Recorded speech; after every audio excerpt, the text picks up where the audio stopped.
Welcome to Badger Beer Hour. I'm here with my friends Landon and Andy. Yo, How are y'all? Good. really good. Yeah, we're missing one of our main characters here. The beer baron, Chris Drosner, is on vacation. But for I was you, thinking that I scared him away with my talk of or making fun of him for not knowing how to use a microphone last month. yeah, you scared him all the way to Trillium because I think that's where I saw he was at or something like that. Yeah. But stick around, Beer Baron fans, because he will make an appearance here in about 20 minutes, actually. But thanks for Andy. This is your first time joining us remotely, so Yeah, I want to thank you. Mostly in front of the camera too. Last time I was kind of behind the scenes. Right, yelling at us. Yeah. Yeah. Right. Yep. All right. Well, we'll jump right in here.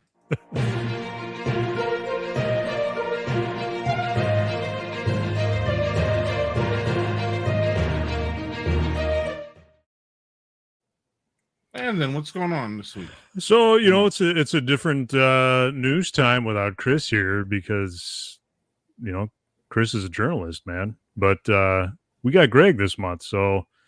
And Greg is going to start us off with Milwaukee beer news. Yes, we have some beer news in Milwaukee here. Let me make sure I'm showing this right. Okay, correct. Super Moon Beer Company is coming to Bayview. Normally we have the Baron here to tell us about where Bayview is as far as the geography of Milwaukee, but I can't help that here. But what I can do, Bay Shore is, if that helps. I don't know where Bayview is. So, yeah, it comes to Bayview. So we got so it's interesting. The co-owners here. I'm just gonna read. Thanks to our friends here at Urban Milwaukee for these clips here. The co-owners they're gonna make a new operation here, something unique to the brewing industry. I love this quote. We make rustic, old world styles of beer that require patience and a lot of manual labor. So, lagers, right? That's how that reads to me. Yeah. Right. Okay. Cool. Just making sure. Don't think they're the only ones in Milwaukee doing that. No, but the newly released beers in July is there's a gin barrel saison and a farmhouse IPA. So it sounds like they're kind of doing, or they're going to be doing some, kind of different things, if that makes sense, right? Yeah. Yeah. Just doesn't seem like it's on the same level as what that quote says. Like they're saying one thing in the quote, but then they're doing those other things. So your gin barrel and saison. A gin barrel saison is not rustic and old. I mean, saison is, I guess, but I don't know about the gin barrel thing. I guess. Right. I mean, who knows? Right. I like the name Supermoon. Any kind of space reference I'm in on. So we have that one. I'm sure they bought the building in September 2018. It looks like the pandemic delayed plans for their tap room. So now they're set for 2022. So I'm sure we'll be hearing about that. Excuse me, with Chris next spring. So then we have a Morphic beer is coming to River West. I'm not sure. When I hear River West, I think of. I'm sorry, River West is that's the old lakefront area, right? The old lakefront area. Where Lakefront Brewery used to be. Yep. Yeah. And where isn't that where Aleshelm used to be too? Or no? See, they might have been. I don't know. Yeah, Milwaukee messes with me, man. But as far as that goes, but they're coming to Riverfest here. Let's see here. He mentioned a German purity law. So lagers again? That's your lagers. Yeah. Okay. I'm down with the lagers, but it seems like it's really interesting to see where the especially newer breweries are going with these lagers. And again, I know y'all, or maybe I'm wrong, y'all love the lagers, right? Like me? Oh, absolutely. Oh, yeah. And y'all love the renaissance of the lagers, meaning when I first got into craft beer, I didn't see all these lagers, and nor actually did I really want to. I was looking for, not the lagers. I was looking for anything but Molson Canadian or any of those American light lagers that I just got tired of drinking. So, the ales and the porters and all that were just like, yes.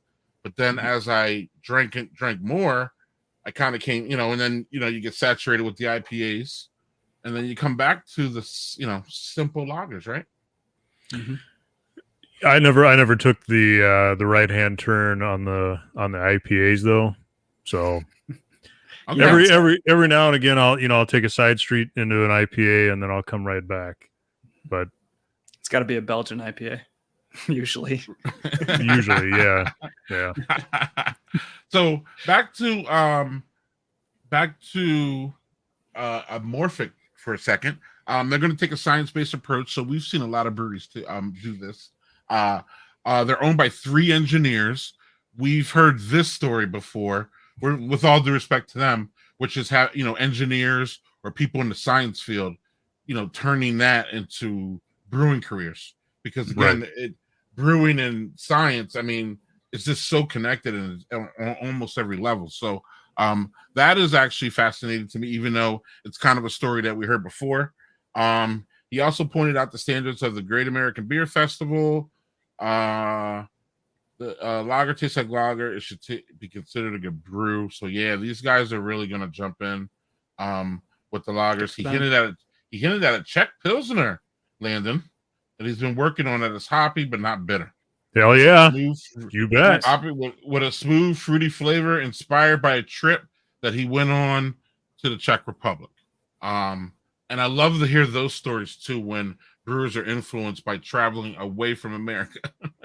Not that we have we have a great brewing, history and community. Don't get me wrong, but if you're talking about going back and doing old styles and you've never left America, I'm going to question that. Mm-hmm. Okay, cool.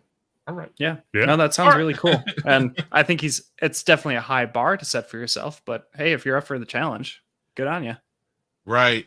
Especially with, guys like us, normal neighborhood people, they'll walk and have the lagers and love it. But we're over here like, yeah, at the same time though, if a beer is bad, like even like someone who's not as refined palate as us, not to say that we have very refined palates, but even like your casual beer drinker is going to go like, this doesn't taste right, or this is skunky, or something like that. And the beer might not be skunky, but it's one of those things that people pick up on, like. Right. Mm-hmm. Yeah. And y'all familiar with that because of, we won't go into details, but, Lazy Monk is kind of has that feel too, where, this guy comes out and says, look, I'm making authentic German. It's German, right? Or Czech. Is it German? Both. Yes. Both. Okay, I'm here making, these are authentic. So then when you roll up there, you expect authentic, and it is, from what I know. Yeah. Because when I first had Lazy Monk, I'm like, what is going on here in this glass? And it was like every beer too. And then once you realize and you get the history of it, then you're like, oh, I see what's going on. So that's what we got from Milwaukee news, Landon. Yeah, we're going to move into something a little nearer and dearer to your heart. We'll move right on into Madison. Yeah. So Madison, we have a big news here for Madison. Our friend, I'm not sure if you're familiar with him, Robert Shepard, or my friend, at least Robert Shepard, wrote about how Next Door Brewing is going to become Starkweather Brewing this year. Next Door Brewing has been around for, let's see, what does it says here? 6-7 years, I believe. I was about to say it's a decent amount of time. It opened up in 2013, so we're talking 8 years. Next Door Brewing was, when it first came out, I mean, it hit the scene, great food, solid beer, great atmosphere. But I'm pretty sure that they got swallowed up by the pandemic. And Madison's just ongoing scene. It's just getting bigger and bigger. There's just more breweries closer.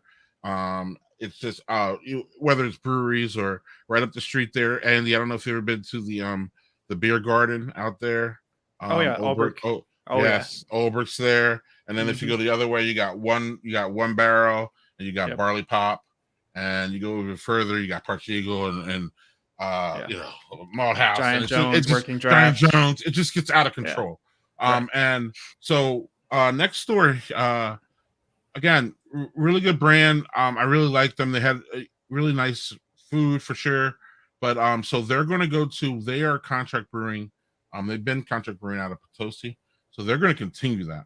So for people who like next door's beers, I believe that what I like is their Plumptious. I believe it's their Scotch ale.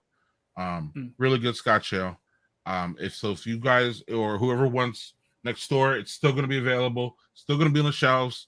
Potosi's brewing it still, and that's great. Stark Water is coming in. Their brewmaster his name is Peter Schroeder.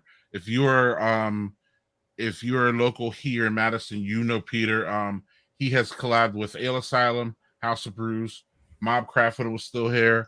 I don't know if y'all remember Deadbird, and the recently deceased, unfortunately, Rockhound. He even brewed a next door set here, 2014.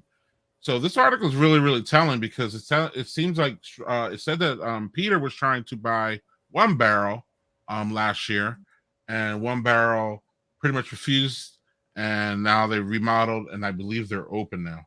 So while he was there, he was trying to buy them. That didn't work out. So now they're going to start a new brand and move into the old next door brewing place. This says fall. He was at the Great Taste and he was talking fall. So fall. Nice. I can't wait. Andy we should crash this absolutely. opening whenever it happens. Yeah. I'm not an opening beer. I don't know. We talk about this another set, but I'm not an opening night beer guy generally. But I'm going to do my best to get there at Starkweather. I usually like to go the day after because the day of is big crazy. Crush. Right. It's crazy, and a lot of times the beer runs out, or there's just too many people. And then with COVID, I'm not trying to be all in. Yeah. So if we don't crash it that night, Andy, we want to crash it that weekend following. See what the beers are like. I'm not sure if they're brewing there yet. I would hope that they're brewing there already so that they can have their own in-house brews. But you guys know how this goes, open in a brewery. So a lot of times that beer is not even made at the place that you run into and you're like, oh, this place is great. Or it's still on like a home brew system or something like that. Something like that. Or right. One of those reasons why you can never really pass judgment on a brand new place. Like, right. You can definitely either say, yes, it's good, or yes, or like they still need to work on it, but definitely don't write them off based on your like first experience, especially an opening weekend. Right. Correct. So tucked into here, one last point. It's down here at the bottom. Tucked into here, Robin doesn't make a big deal about it, but there's a mention of Union Corners, which was one of the newest breweries in Madison. And he said that Union Corners here has shuttered and they may sell or they may not come back. So that is not news that I've heard here mentioned a lot in Madison, which is Union Corners, which is right around the corner from the Malt House. It's on East Side Madison. They described themselves as a gastropub, so they were doing higher end food and beer, but I didn't really hear good things about the beer. And I was never there. So I'm not sure what that's about, but it was tucked into this one. I saw it was only one little line. So, I mean, if it was news that they were closing, I'm sure Robin would have had a full, report on it. But he just snuck it in there. So I'm just going to throw that out there to Union Corners. We're not sure what's going to happen to that. But there's so many other breweries, respectfully to them, around, as we just mentioned, that, sorry, we're not going to miss you if you're not coming back. Right. Probably. And I don't mean it, and I don't mean to be harsh, but at the same time, the beat goes on, Right. And like you said, that the east side of Madison is a tough market to break into right now. It is. And, we've seen some of the, the regulars there, whether it be Mall House, Tip Top Tavern, Trixie's, Growlers of Go. They all made it through the pandemic, but it was a struggle. So, sure. I can only imagine how it is for Union Corners, who, again, I have friends who work there, to start right before the pandemic and then just try to, have food and all that during the pandemic. That's just bad timing too, unfortunately. But bad timing, and they didn't have their brand established, so it's hard to establish a brand. Like we talked to Landon, you remember we talked to many people, and a lot of them said that our brand was established, so people knew that they could come for a beer, and people knew like we were a safe place. But if your brand's not established, I don't know that I need to go there. I don't know that you're even there. Yeah, it's tough. It's tough to even be found. I mean, when you have the places that you really want to go to anyway, you're not looking for someone brand new, especially during a pandemic. It's a tough hill to sled, for sure.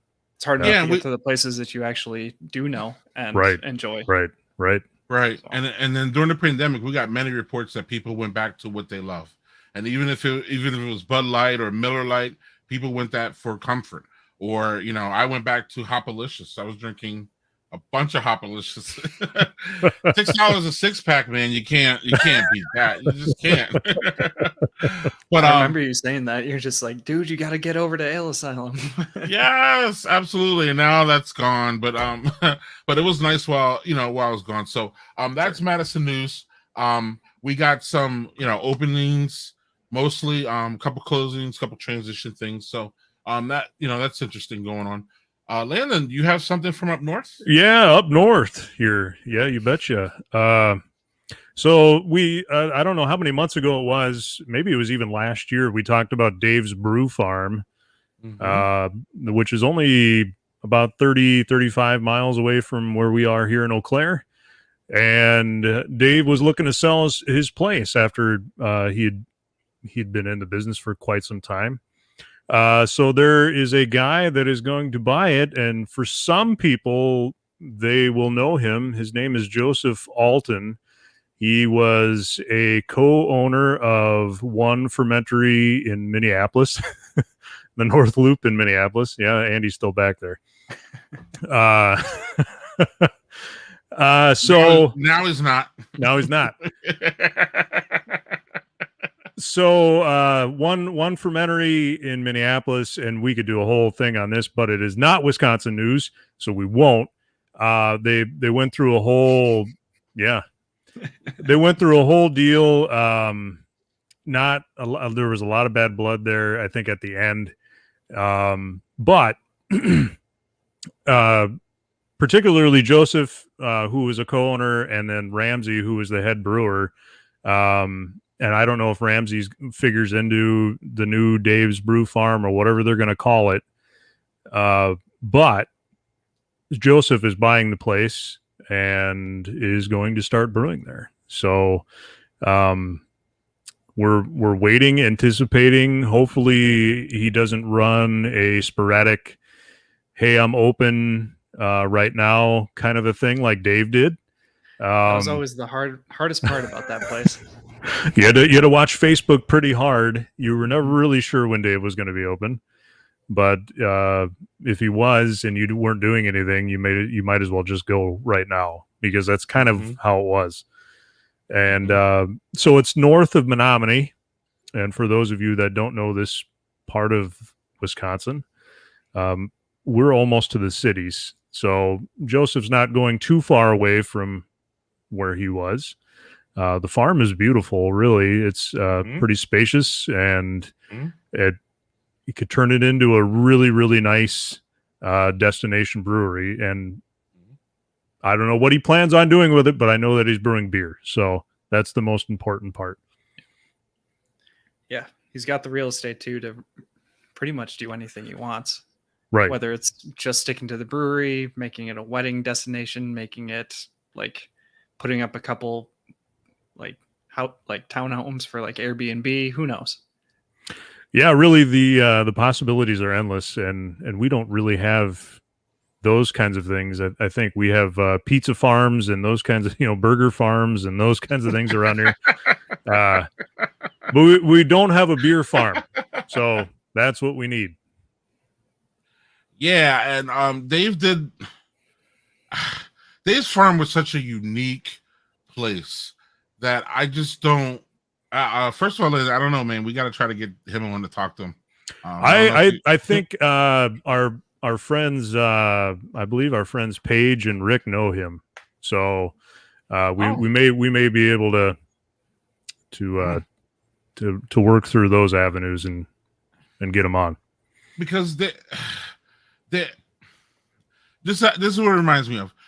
Like you have your headphones on and you're in your car and you're going to work somewhere and you have that song that you love. I don't care what song it is. It's your jam.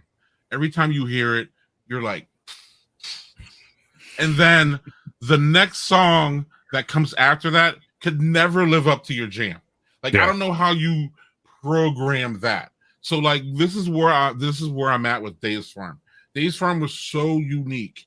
And I rode up there with the Madison Homebrewers and Tasters Club, same people that put on a great taste. We'll talk about in a little bit. Yep. And we rode up in a bus, and Dave was just open, friendly. His beers were so fucking weird that they worked. His beers were so fucking weird. Excuse my language, but they were. It's really a way to describe it. And he was just such a personality, and the place had its own unique vibe. And you just, I wish this guy total luck. I hope it works out because I want Dave's Farm to go further. It's just like, how do you follow that up? You know what I mean? It's really, really going to be interesting for me, and I wish him all the luck. But I'm kind of like, be open on a regular basis. I think that's probably the first part of it. And then I remember we got a big bus in there, but I remember being like, are we getting this bus in and out of here? And it was like it was in November. So like up there in November is almost like winter. You know what I mean? Like where everybody else is not winter yet, but up where you live, Landon, it's almost winter. So it was a little bit sloshy and a little bit wet. And so I wish the best. Don't get me wrong, but I'm just very, very skeptical. Is that the word? Not even skeptical. I mean, I don't know. The guy can brew great beer, and like you said, if he's open, like hours that we can know we can go there, I think it'll be fine actually. But just living up to that Dave's Farm and following him it's not going to be easy, is what I'm saying. For sure. All right. So, any more comments on Dave's Farm? No, I don't think so. Wish him the best of luck. Wish him the best. Is this straws? It might be. I know he was in Boston. I'm not sure, but so yeah, if that's it, we're gonna hit a couple events here before we roll out of news here. I have normally again Chris is here and we're way more on point, but composed. I'm a little bit combobulated here, but so we're going to talk about one of the big events here this month is Wisconsin IPA Fest. It is put on by our friends at Third Space Brewing. I'm in Milwaukee. They are what they do is everybody brews on this list here. There's a brewery lineup. Everybody sends an IPA, and apparently they judge these IPAs. And they say, hey, this is the best one in Wisconsin, or this is the best one we think. It's $60 for general admission, and all the IPAs you can drink. So IPA fans, this is your place. This is your jam. They have VIP tickets. It's a shame that Drosner's not here this month because this is an event that he judges, or he was part of the first couple. And I'm sure he's going to be involved once he gets back. But he's watching. He's watching. He said, he's watching. Yeah, it draws. He's slacking. You can, listen, if you're commenting, you could be on this stream, right? He's just taking a vacation. I mean, the way he's typing, it seems like he's had a few. But by this time, I hope. I hope so. Yeah, you really, really hope. But so look this up. Also, real quick, if y'all are really interested, check out Third Space's Instagram. They're doing interviews with the brewers up into this event, asking the brewers what they're brewing. There's a lot of fun names on that list too. A lot of fun names on that list. Names I didn't see last week at the Great Taste. So this is like another Great Taste, y'all. Especially if you're in Milwaukee. I would highly recommend it. Again, Draws is associated. I'm not sure if he's going to be there. He should be probably, because again, he's been associated. I think it's the third. I think it's the third annual one. So, yep. And then one more we have to talk about is our friends over at Gathering Place are celebrating their 4th anniversary this week. On Saturday, they have their 4th anniversary. They're having a block party, it appears, which is nice because that means it's outdoors. They're going to have food. Looks like hot dogs from 4 to 8. Special beer offerings. We got limited edition. Oh, look at this. Don't you love when the limited edition beers are quads? Oh, yeah. Gotta love the quad. Right. You know, it's going to be a good day when, so they got a Belgian style quad and then they got a quad of grape must. So that sounds like one of those whiny ones, right?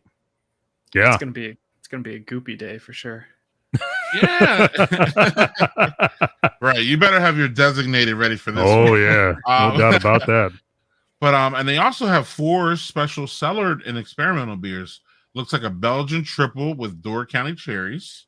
A triple and a cherry. Triple with cherries is, I mean, that's just old school at this point. That's just, you know, we see a lot of breweries doing that one. A barrel aged beer de garde. Nice. A small batch Weizenbach. Ooh, and nice. a wheat wine. Ooh, so yeah. Landon knows I love me my wheat wines. Yeah, I love some wheat wines, and you don't see them that much. No, which no. is so why they're so much fun when they do have them. They do, right? So, Gathering Place, y'all, if you're near Milwaukee, they're gonna have some big ass beers for y'all to drink on Saturday. So I don't know how hot it's gonna be, but make sure you hydrate up and go over to Gathering Place. They're fantastic people. We had them on earlier this year, I believe, right? Or was it last year? Either way, fantastic people. Tough Great to remember. beer. Great beer. I don't know if y'all had it. Oh yeah, the pandemic.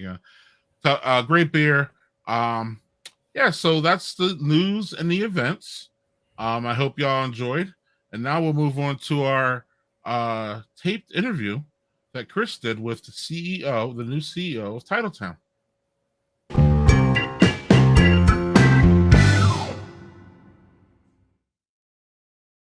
All right, welcome to the interview segment.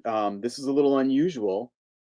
This is the first time that we're recording the interview segment live, not live, because, well, of course you can't record anything that's not live.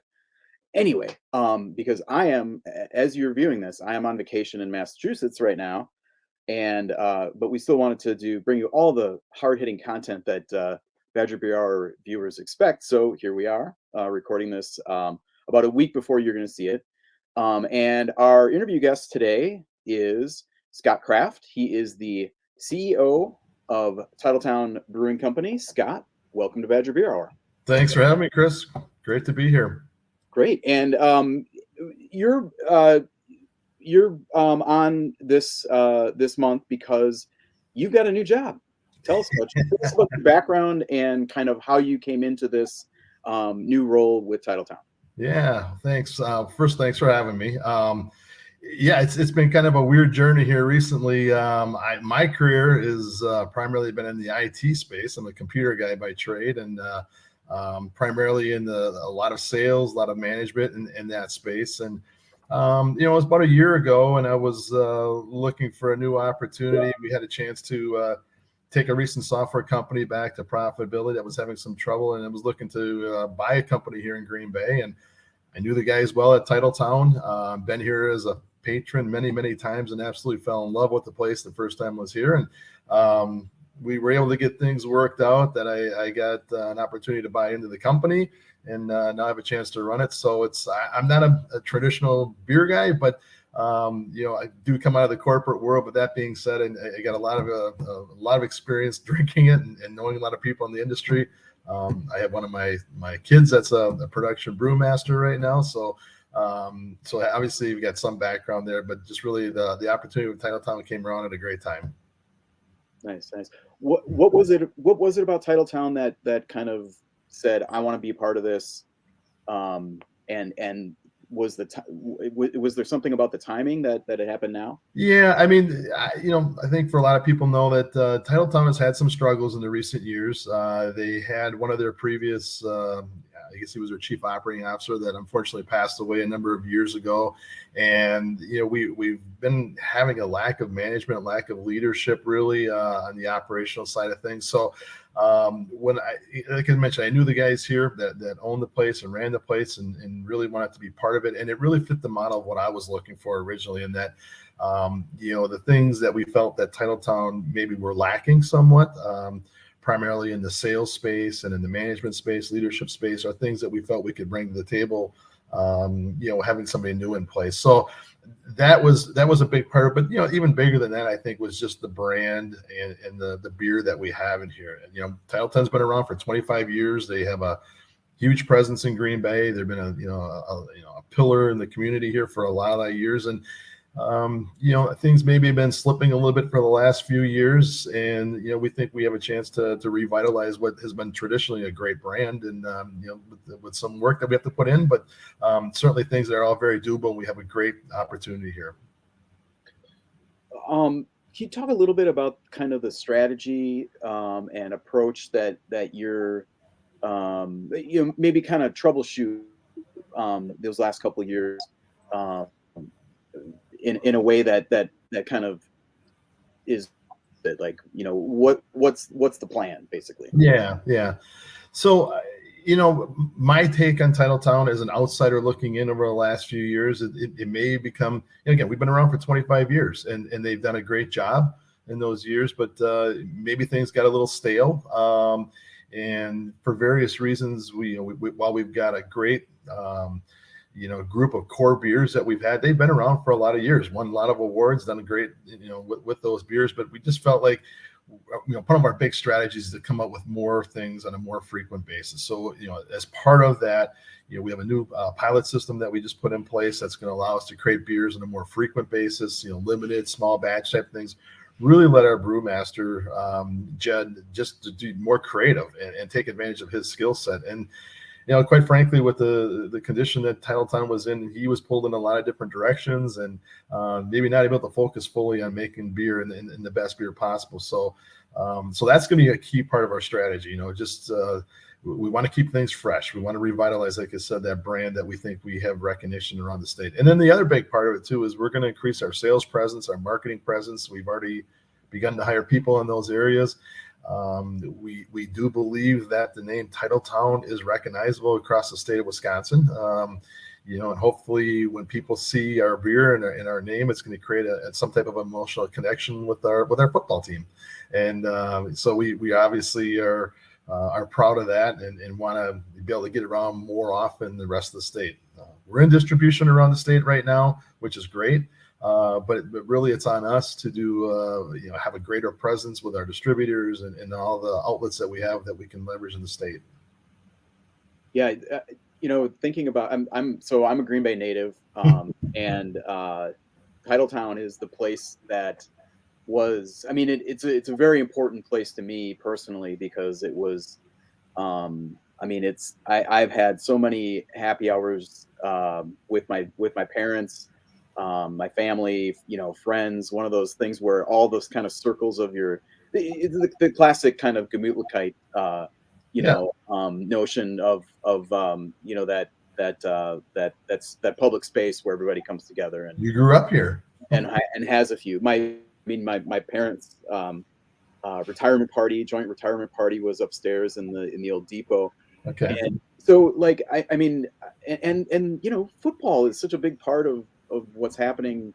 I think that the timing right now, obviously, just on the other side of town is training camp and all these people coming in, and it seems so obvious that Titletown should be a bigger deal than it is to me. Yeah. Kind of as an observer of this industry in Wisconsin, and how do you capitalize on that? Like, is it there was kind of soft football branding. Obviously the names and right. But what's the way forward on that? Yeah, so I think a lot of it is, there's some relationships that have to be rebuilt there with, with the football team. And you're absolutely right. We think there's more of a future there. It's more about, maybe doing some things in collaboration. I mean, they do great things over at the Titletown district at Lambeau Field. And we're less than 2 miles away here in downtown Green Bay. And, some of the things we have talked with them about is, how do we start having a stronger connection between the downtown district and the Lambeau Field district. And that would include, Titletown as part of that process. So we're in the very early stages of that, having some of those discussions, but we know that there's opportunities there to do things more in collaboration. There's been a little bit of history there, with the Packers and the trademark, and we obviously don't use the Titletown Brewing is owned by the Packers, but we've got rights to use that, and that's all part of working closer with them as we go forward and build a stronger relationship. So we would definitely recognize that opportunity that's there, and now it's again a matter of building back up some of the relationships that had been there previously and create a stronger community with that. Okay, so I have heard a lot of different things over the years about the Packers and Titletown. I don't know what's what, but I've heard some things. Has there been a contentious relationship between? I mean, I guess just kind of on background, obviously for everybody, obviously Titletown has the name itself. It has close ties to the Packers, but I don't know if they. You said they do own a trademark on the name. Yeah. So I mean, I wasn't around when things were going on a few years ago. But the Packers legally do own the name Titletown District, and we have an agreement in place with them. So we have an agreement that we can use our name, Titletown Brewing, going forward into perpetuity with that. So it's we have, I think, a very good relationship with them right now. There was some struggles in the years past about the name itself and who can use what. But that appears to be behind us, which is great, and now it's just a matter of building upon that. So, again, I can't share with you. I don't have all the history there that happened in years past, but certainly there were some discussions around the trademark name of who owns what and who can use what, and But I think we are now on the same page, and we know we can do. Packers are good with it, and they have been great to work with so far, and again, we look forward to have a great relationship with them. Is you mentioned something that obviously we're really focused on here at Badger Beer, our actual beer, and that sounds like it's a key part of kind of refreshing, not just refreshing the lineup, but kind of keeping things moving a little bit more. Right. I wrote a column, my Beer Baron column for the Wisconsin State Journal, wrote a piece about Titletown earlier this summer. That kind of was a little bit of tough love about exactly that, hey, we've got a new beer from Titletown Brewing Company here. It's been a long time since we can say that. And that was Top Monster, the double IPA that was canned for the first time. Good stuff, by the way. Yeah, it is. And so can you give us kind of a sense of what that might look like? Yeah, so what we're doing, Chris, is we're trying. So Jed Petrie is our brewmaster, and Jed's really been focused now on putting together a beer calendar, something that we're going to be able to share. My goal for Jed is, look, we got to get something new out every month. It doesn't have to be large production batches, but it can be smaller things. Maybe a lot of it will probably just be here in our tap rooms, between our fourth floor and our first floor. We're going to start getting into a little bit more things, like the sours and the seltzers. We've got sour beers on tap right now, but we want to make that a little bit more of a commonplace for us. And so, again, having seltzers, will we put it in production or into distribution? I'm sorry, that will, time will tell. We don't know that yet for sure, but we've got to get started on those to get on the calendar, because not only does it help out our distributors knowing what's coming down the road, but it helps the general public. We're going to get up, events that are coming up on our calendar, on our website, on Instagram, just to let people know, hey, come to Titletown. We're gonna have something new for you every month, something new to try. I can't say for sure exactly what those are going to be, but I know Jed's got a ton of ideas, and basically we're going to allow the guys to really start operating like we're in growth mode. We've had some financial struggles here, and there's been some challenges, And so the team has done a fantastic job keeping the wheels in the bus.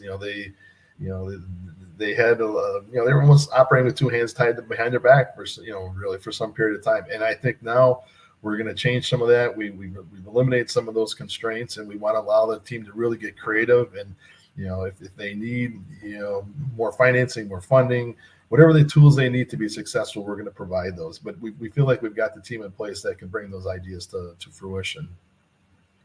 Does the closure of the depot, that was last spring? Yeah, they actually closed the depot, the restaurant portion. It was last spring of 20. I don't remember the exact month, but that has since been there's a new group that owns that now, so that is no longer part of Titletown Brewing. We've got very limited food here right now. But our goal, and one of the things that we're going to try and do in our locations in both of our tap rooms, is we're going to have food here. We know we have food. We're likely not going to be a restaurant anymore. So we're talking about different ways that we can, do that. Have our clients that come in be able to provide them with different types of food options, but without being a full-blown restaurant ourselves. So our focus is going to be on making beer and making the best beer around the state. But we do have to make some changes down here in our locations to give people those choices and give them another reason to stick around for a little bit longer and enjoy the wonderful view that we have up on the 4th floor and overlooking the downtown area. That you kind of answered the question that I was kind of getting to, was that the closure of the depot kind of shifted the focus of the business a little bit more toward the production brewery side of things. Correct. And away from, obviously, without a restaurant. But there's still two tap rooms, correct? That's correct.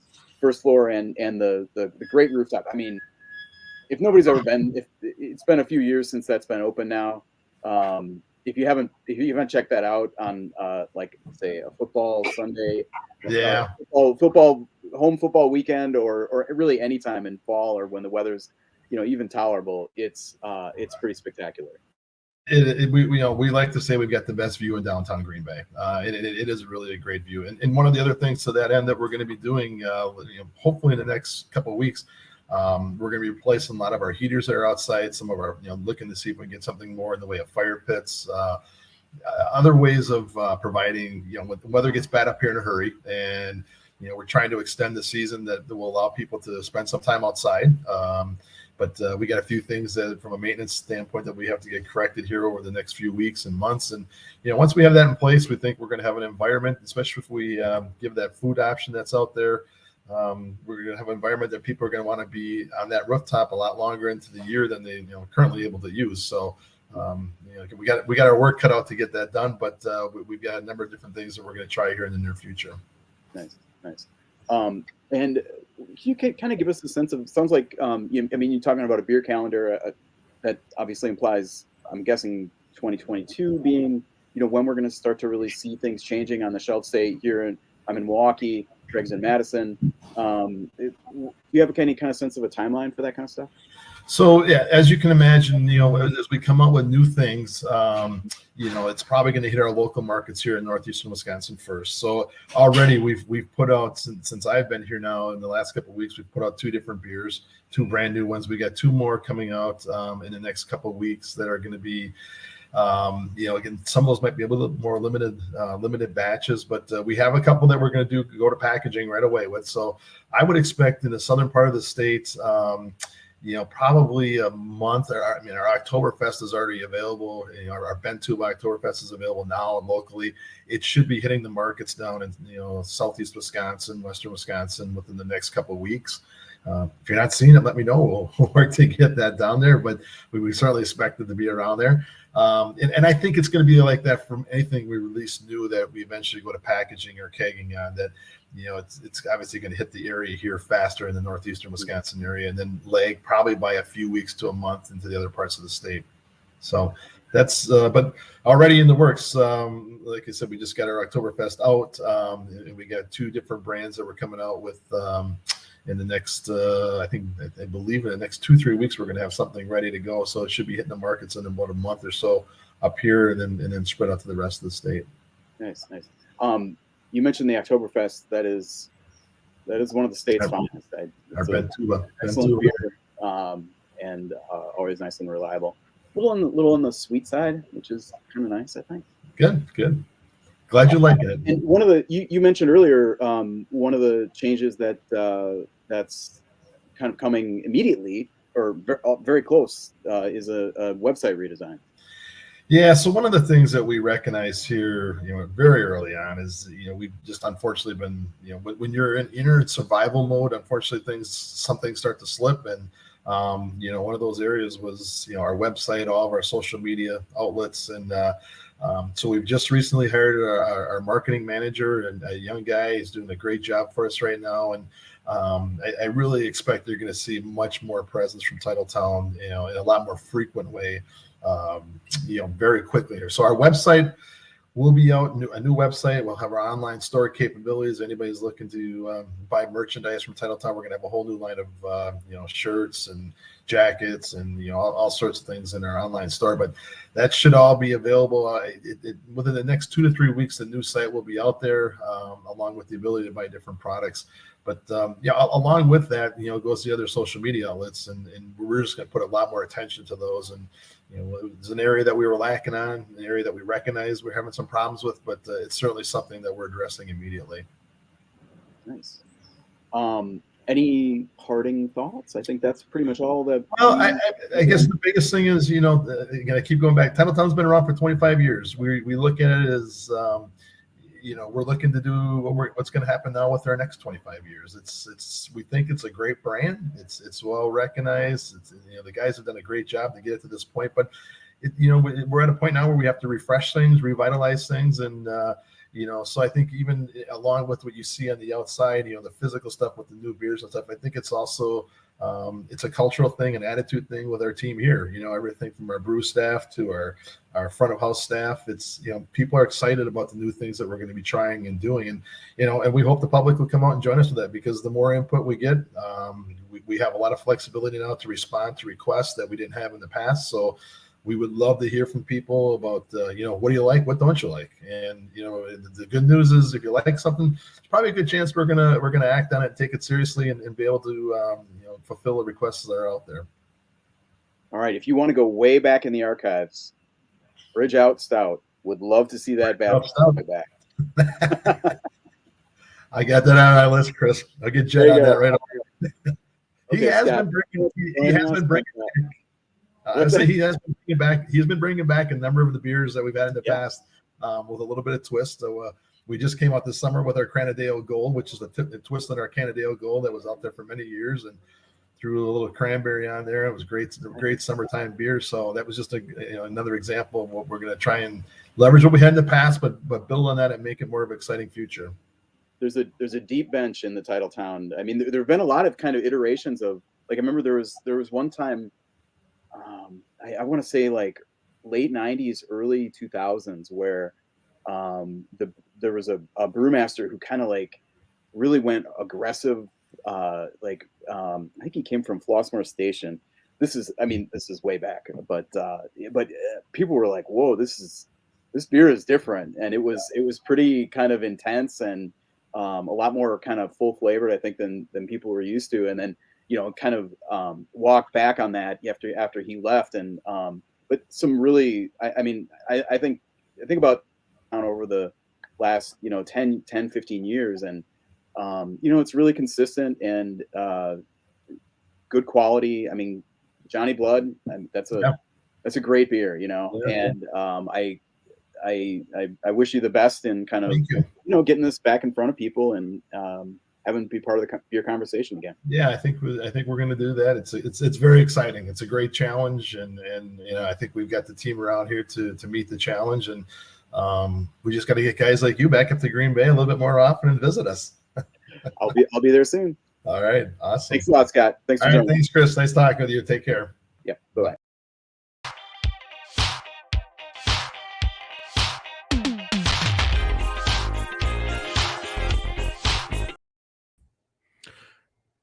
I figured I would just start dancing to the music, since Chris usually does that, since he's the one that normally does Beer Spotlight.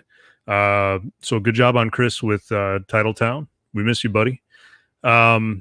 So normally we get a beer that's from Madison, Milwaukee, even Green Bay sometimes. So this month we're doing something that's in my neck of the woods, and it's from Zymergy Brewing in Menominee, and it's Kostroma. I'm probably butchering the name. And it's a Belgian style spiced golden ale, which we don't see a lot of. We saw one from Giant Jones down in Madison. It was a beautiful beer, but Zymergy did their own. So I picked this up at the Coffee Grounds here in Eau Claire, and I figured let's give it a taste. So Belgian Golden Strong, typically golden, as you can see. It's a little more orange than you normally see, but what we're looking for is Belgian flavors, spices, chamomile, lemon maybe, and it's supposed to finish dry.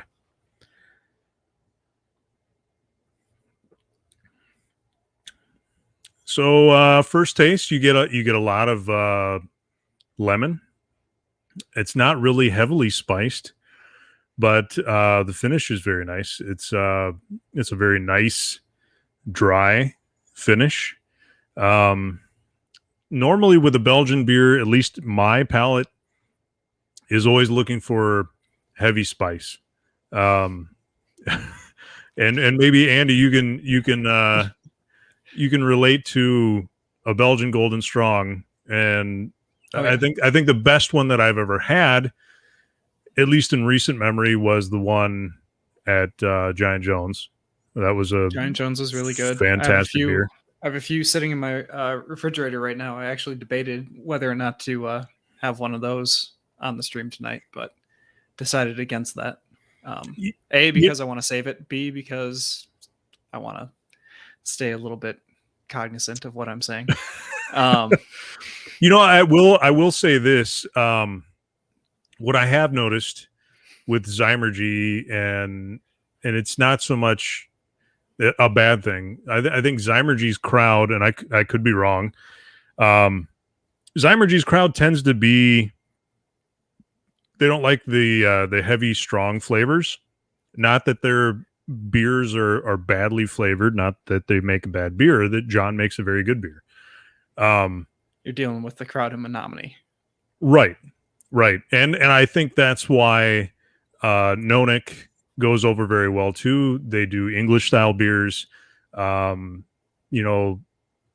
I would say this is like the high ABV version brewery of Nonick, where the flavors aren't like heavy, still there, just not what we would, I guess, want out of a Belgian Golden Strong. So not that it's a bad beer, I enjoy it. But it is strong. You take a couple sips and I asked you, what is the ABV on that? Let's see. 8% looks like. Yeah. According to what right at 8%. Yeah. Thanks, Greg. Yep. Maybe it's the orange peel that I'm tasting, that it tasted like lemon, but I don't know. Interesting. No. I enjoy the breweries around this area are completely different than what you'll see in Madison, Milwaukee, even Green Bay. But there again, I would argue that the palates in this part of the state are completely different than they are in the other parts of the state too. So a little behind the curve on some of the trends. Well, and I commend the people to brew according to what their patrons want to drink. Right. So good on them. And I shouldn't say it's the whole neck of the woods, because you do have Brewing Project up there. You do have your Oliphants. You do have some of your other, like, I was going to jump in and say, how do we define Brewing Project and all this, given their big ass flavors? And with all due respect, they want like 17 flavors in one beer. Yep. So I think that's why Brewing Project has pushed for such a wide distribution business model. Yep. Is to push outside of their like just their sphere of local drinkers. Because I think at a certain point they know, like, oh, this is the type of beer that people in Madison, people in Milwaukee will drink more than the people up here. So not saying that they don't care about their local drinkers, because they do have a pretty large following in Eau Claire and surrounding area. But I think that's more their focus, is like, oh, cast a wide net, because this is where our crowd is. Well, and let's not forget, y'all. Y'all are the originators of Liney's. So you know that's there's a history with that too. With their beers. But have you tried a Liney's lately? When's the last time you had a Liney's? That's the baseline that crowd is used to. So I mean, I'll tell you this. My wife and I took a bike ride there a week ago. And you know, if I'm riding a bike all the way there, I'm sure as hell gonna have a beer. Good, full flavored as I would remember. No. I'll say this: there's a reason that Liney's it's Light not is bad. still a very, but it's not right. Yeah. Or I'm sorry, were you saying anything? I was just gonna say there's a reason that Liney's Light is still sold exclusively in the Chippewa Valley. I think that's the only place you can get Liney's Light, actually. Yeah, I think so. Well, and we all know that Shandy keeps the bills paid over there. Pretty much. 100%. So that's why it comes out in February. They would be the first to admit that too. Yeah. They better be. All right, Landon, thanks for that. Everybody loves a strong, and the thing about Belgian Strong to me is that what I love about it is that, in my opinion, you can't pigeonhole it in a season. People like to pigeonhole stouts to winter. You know what I mean? My box to spring, summer ales to summer, pumpkin to fall. You know what I'm saying? Belgian Strong to August, Oktoberfest to September, right? Or no, to August. You're right. My bad. Belgian Strong is one of those that, in my opinion, it's hard to say this is the season that you tag to it, right? Because they're making them so nice and refreshing now. That summer is, I don't know, it would be summer actually for me. The more I think about it, if you had to really pigeonhole me. Yeah. Especially a bigger beer in the summer. You know what I'm saying? Right. If you even wanted to pigeonhole it, I'm not one to pigeonhole the style that way. Like I'll drink a porter in the summer. Sounds great. Right, but that seems to be the trend, though. You know what I'm saying? Which is, you know, every style has to have a season. No. I don't agree with that at all. So, thanks, Landon. We're going to jump onto our next thing here, because we're the Badger Beer Hour-ish. We're going to go over an hour late. I'm surprised.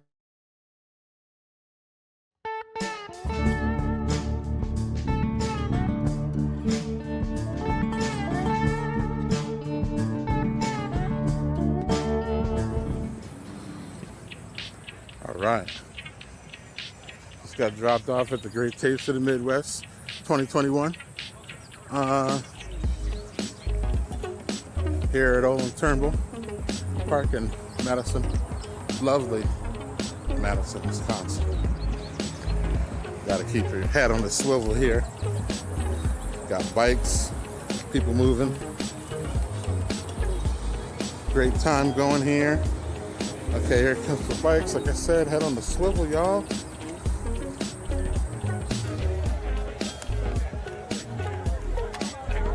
Here we go.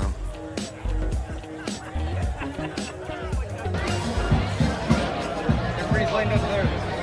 This is it.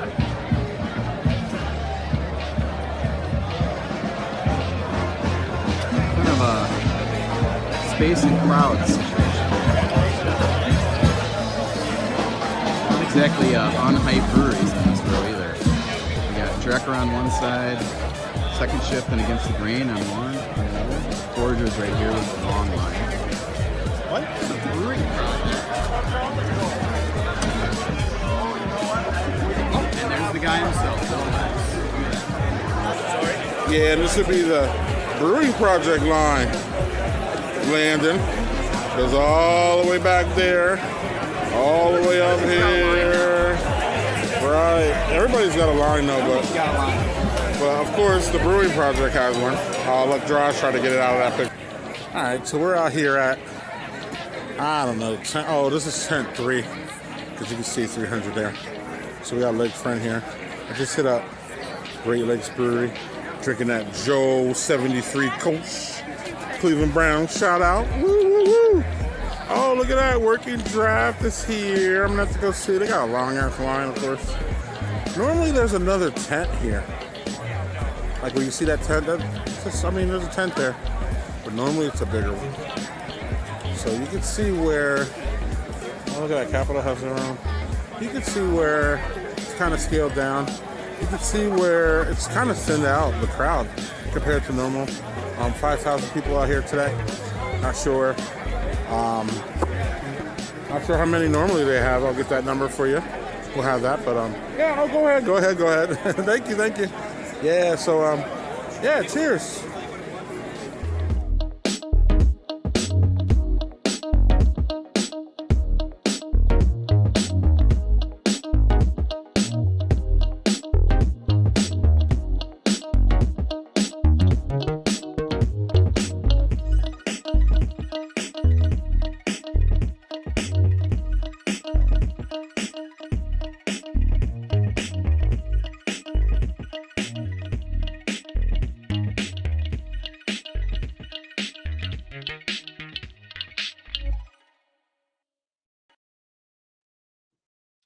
Fantastic time was had by all at the Great Taste. I'm gonna bring on my boys here, but I also want to accent some of the things that happened there that were very, very interesting. Number one is that so you go to these beer fests and everybody's like touching everybody's glass. So what they had set up there was place this glass here. So you would place their glass there, and then you would see that they had pitchers. So they would just pour the beer into pitchers. They would never touch your glass. So that was really nice. Once I saw that set up, that was a little bit of a all right, great, because you know how these beer fests go. Everybody's touching everything. Everybody's all over that. Yeah. So again, I don't know if I remember talking to you guys that I was very apprehensive about going. I was even like, before y'all saw that the video started, that was like 2 minutes after the lady was like, get out of the car, basically. It wasn't really that much thing, but it was more like, I could still tell you to wait here and go sell these tickets to come back home, because I was just still, it didn't really get to me where I was going to be in a place with 5,000 people after sitting at home for a year and a half of being told to stay away from people and not go, all these things and all that. So, I mean, I really was apprehensive, but the number was, so there was 5,000, but the number is usually 10,000. So they cut it in half. Yeah. And you really felt that in the elbow room. You also felt that while you were moving around. You could see it just in like the layout too of like the video that you showed. Like the tents seemed to be more like spread apart, spaced out, well. Spaced out, and then when you got into the tents, there were spaces where there were normally brewers, so it was every other booth, if that makes sense. Mm-hmm. So even the brewers were spread out. So then even if you were in a line for the brewing project, you weren't standing literally next to someone who was in a line for 3 Floyds. So They really did a good job of spacing. They did a fantastic job. Everybody had gloves on, masks on who was working there. You didn't see any gloves or masks from the people who were working, people who were going there. But I also was told that they had told the brewers that they prefer that they be vaccinated. I don't think there was a, they didn't check or anything, but, they told them that they preferred. So there was very few brewers that had masks. The science says not to get into all that, but if you're outside, you're vaccinated, you're pretty good. And I was outside and vaccinated, so I was pretty good. But Landon, you stole all my thunder with all my pictures. You put them all in there. That was fantastic, buddy. But my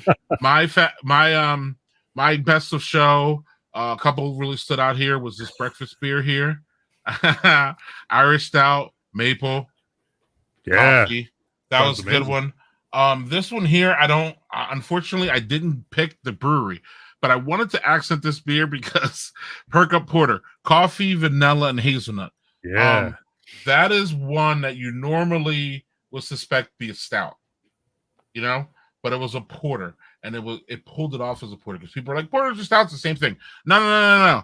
I want my porter to be like less mouthfeel. I want it to be a little bit, fast in the go. I want it to be light. I want it to be not as heavy as a stout.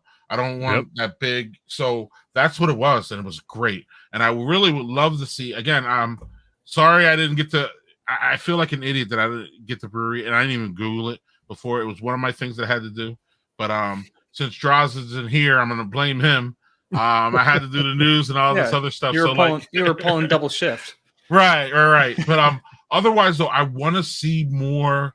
I'd like to see more porters. Y'all put more stuff into porters. Because I get, I have my friend Afro Beer Chick telling me that porters are brown water, basically. They're lifeless. They're right. And I'm like, well, you haven't had a good one, yo, because porters aren't lifeless. Now they're not, she's a big stout drinker. They're not as big and, mouthfeely and, sometimes even a winter warm. Sometimes you want your stout warm. Like you want it to warm you when you drink it. Porters ain't that, and they're not going to ever be that, and they shouldn't be that, right? Because otherwise they'd be, excuse my language, fucking stout. So again, shout out to Perk Up Porter was one of my favorites, and it's rare that I go to a beer fest and one of my favorites is a porter because I just don't see people doing them and being creative with them anymore, and B, I'm an IPA head and I like all kinds of other styles. So for a porter to really stand out for me was fantastic. So the Great Taste was great. Props to all the people, including Jason, who was on our show, the live show. They did a fantastic bang up job as usual, keeping people safe, making people feel safe, and running this big ass beer festival in a really efficient way. Nice. And it was way more than the Brewing Project. It was way. I didn't even stand. I don't stand in lines at beer fest, so I wasn't standing in line. But I definitely had to. It was funny that Draws and I both accented it for you, though. We're like, "Hey, look at Brewing Project, Landon." That's why I put both of those in there. I was thinking about when you edit video, you have the you have the liberty to just exclude whatever you feel like. Right. So I thought about doing it, but I thought it was so hilarious that I put it in there. So it was a fun time, and I had for the record for everybody, I invited Landon and Andy, and they both had prior commitments, but hopefully next year, guys. Next year for sure. We'll get y'all all in, and we're not going to have to deal with this COVID mess, and we can get 10,000 people up in there, and we can get all our breweries back because there was still. I mean, Giant Jones wasn't there. Venture wasn't there, and I was even if you saw you guys just saw the video, but I was surprised when I saw Working Draft because when we were there, they told us they weren't there. Yeah, they weren't going. Yeah, something happened late. Yeah. I wonder if somebody backed out and they got like a local, since you're local, we'll let you in, kind of a deal. Yeah, something happened late is what I know. I don't know any details, but I was like, oh, and then I never got to Working Draft, so it doesn't. Beer fest. They're in your backyard. And beer fests are tough, man. We've been to enough of them that you really want to hit all of them, especially great taste. Yeah, but if you hit all of them, you're gonna have a hell of a rough day.